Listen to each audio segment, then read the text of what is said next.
مہک اپنے نام کی طرح ہر طرف مہک پھیلاتی ہنستی گاتی لڑکی تھی۔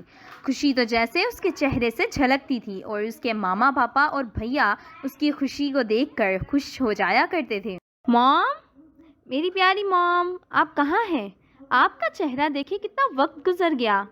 پارو، جو مہک کی ماں تھی، کمرے میں آتے ہوئے۔ کیا بات ہے مہک، میری پیاری بیٹی، کیوں بلائے جا رہی ہو؟ ماں، صبح جب تک آپ کو دیکھ نہ لوں ایسا لگتا ہے کچھ کمی رہ گئی ہے۔ مہک، میری پیاری بیٹی، تمہاری یہی تو باتیں تو دل موہ لیتی ہیں۔ میری مہک تھی پیاری بیٹی، لیکن ایک نہ ایک دن جب تم سسرال جاؤ گی تو پھر بہت یاد آؤ گی۔ بس ماں، تمہارا یہ ڈائیلاگ مجھے اداس کر دیتا ہے۔ یہ سمجھ لیں کہ میں آپ کو چھوڑ کر کہیں نہیں جانے والی۔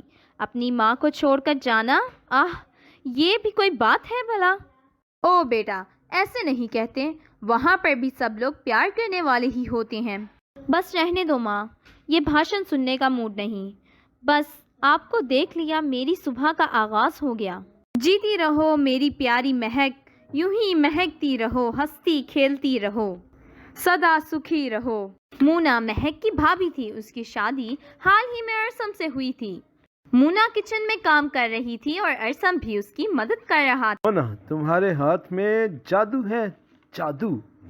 جو ڈش بھی بناتی ہو، قسم سے جی چاہتا ہے سب چٹ کر جاؤں۔ مونا نے آنکھیں ہلاتے ہوئے کہا۔ ویسے وہ ارسم کی خوشامد سے دل ہی دل میں خوش بھی ہو رہی تھی۔ اچھا جی، اتنا ٹیسٹی کھانا ہوتا ہے؟ کیا واقعی میرا کھانا اتنا ٹیسٹی ہوتا ہے؟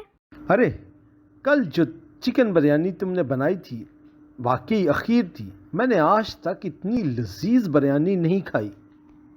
ارسم نے جلدی سے کہا۔ اسے بریانی کھانے کا تو شوق تھا اور واقعی مونا نے لاجواب بریانی بنائی تھی۔ جناب ارسم صاحب، اب آپ تعریفیں کرنا بند کریں ورنہ میں موٹی ہو جاؤں گی۔ ارسم نے حیران ہوتے ہوئے کہا۔ وہ مونا کی بات کو سمجھ ہی نہیں پا رہا تھا۔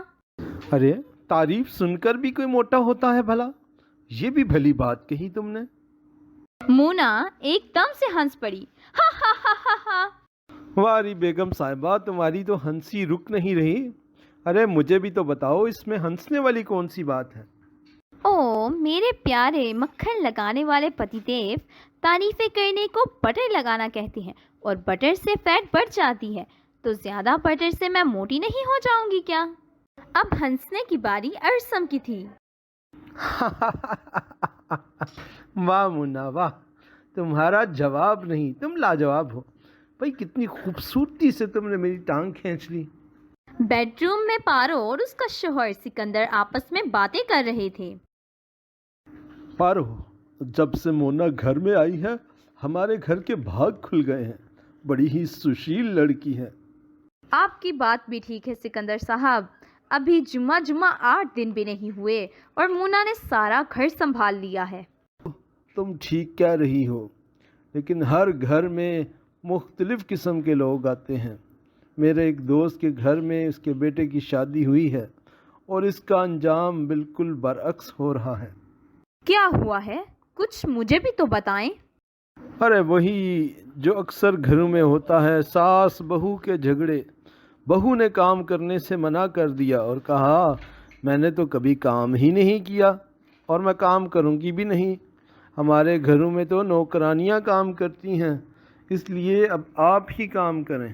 ارے یہ تو بہت برا ہوا، اس طرح تو ان کے گھر کا نظام ہی خراب ہو جائے گا اور ان کا گزارا بھی بہت مشکل ہو جائے گا۔ اسی وقت مہک کمرے میں داخل ہوتی ہے۔ او میری مہک کی پیاری بیٹی مہک، آؤ آؤ، میں تمہارا ہی انتظار کر رہا ہوں۔ او میرے پیارے پاپا جان، آج میں نے آپ کو سارا دن مس کیا۔ اور میں تو ہر وقت تمہیں ہی یاد کرتا رہتا ہوں میری بیٹی، اور جب تم سسرال چلی جاؤ گی تو ہم دونوں کی جان تو جیسے تم میں ہی بسی ہوگی۔ او میرے پیارے پاپا جان، آپ لوگوں کو بس مجھے بھگانے کی جلدی ہے، کیا آپ مجھے اپنے سامنے دیکھ کر خوش نہیں ہیں؟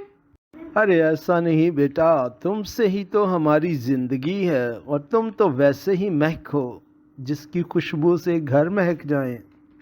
ابھی یہ سب بات ہی کر رہے ہوتے ہیں کہ ارسم کمرے میں آ جاتا ہے۔ اتنے میں مونا بھی کمرے میں آ جاتی ہے۔ بیٹا، ہم تمہارے بارے میں ہی باتیں کر رہے تھے۔ کوئی نیکی کی ہوگی جو تم جیسی اچھی اور سنسکاری بہو ملی ہے۔ ہاں بھابھی، آپ بھی سارا دن محنت کرتی ہیں۔ مجھے تو آپ میں بھی میری ماں دکھتی ہے۔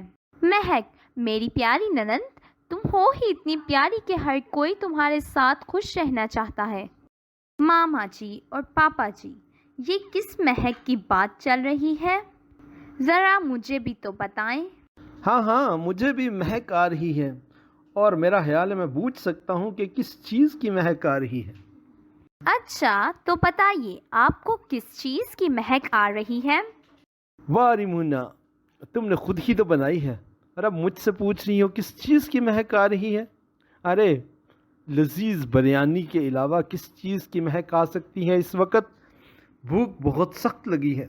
ارسم کو بہت سخت بھوک لگ رہی تھی، اور اسے پتا تھا کہ یہ لوگ صرف باتوں سے ہی وقت گزار دیں گے اور اسے کھانے کو کچھ نہیں ملے گا۔ واہ بھیا، آپ کو تو صرف بھابھی کے ہاتھ کی بریانی ہی چاہیے، اور تو کوئی خیال نہیں آ سکتا۔ بس یہ تو ایسے ہی تعریفیں کرتے رہتے ہیں۔ اوہ، ہم سب تو باتوں میں ہی لگ گئے۔ چلو ہم سب کھانا کھانے چلتے ہیں۔ صبح ارسم اور سکندر صاحب دفتر میں چلے گئے اور پارو مونا کو بلانے لگی۔ مونا، بیٹی مونا، ذرا بات سننا، ادھر آنا۔ مونا کمرے میں آتے ہوئے، اوہو، کیا ہو گیا ماں جی؟ آپ اس طرح کیوں آوازیں دے رہی ہیں؟ ہاں بیٹا، آج کچھ مہمان آ رہے ہیں مہک کو دیکھنے کے لیے۔ ان کے کھانے کا کچھ انتظام کر دینا۔ لڑکا ایک آفس میں مینیجر ہے، مجھے امید ہے کہ وہ مہک کو پسند کر لے گا۔ ہماری مہک لاکھوں میں ایک ہے، ضرور اسے پسند کر لیں گے وہ لوگ، لیکن مہک کو بھی وہ لوگ پسند آنے چاہیے، تبھی تو کوئی بات بنے گی۔ ہاں بیٹا، وہ بہت ضدی ہے اور وہ ہم سے دور نہیں جانا چاہتی، اسی لیے کہتی ہے کہ اس نے شادی نہیں کرنی۔ لیکن اسے کیا پتا، لڑکیوں کا اصل گھر تو اس کا سسرال ہے، ایک نہ ایک دن تو اسے جانا ہی ہے وہاں پر۔